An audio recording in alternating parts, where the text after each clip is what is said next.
Добрый день. На своем родном языке я уже рассказал эту историю. Сейчас попробую рассказать на русском. Юмора, конечно, может такого исчезнет. Все-таки язык он очень богатый. Там есть даже лишних два слова, лишних две буквы. Во. Так что у нас язык богаче. И юмор лучше выходит, чем на русском. Ну, начнем. Сижу я как-то на веранде лет 10 назад. Тепло, птички поют.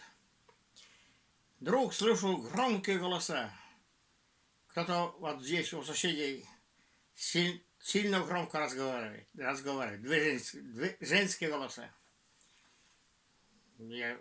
Что-то там случилось, что ли? Так громко.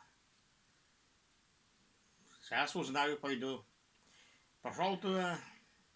Смотрю, соседка говорит с бабкой Татьяной, которой тогда было 99 лет. А прожила она до 103 годиков.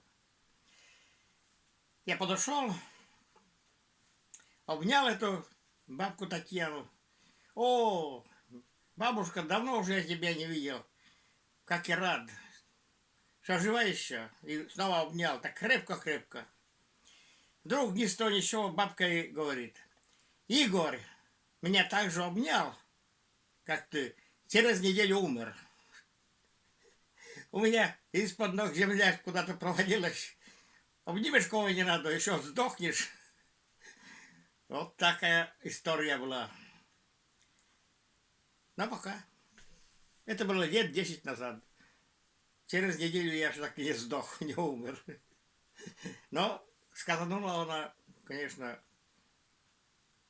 сказанула так сказанула.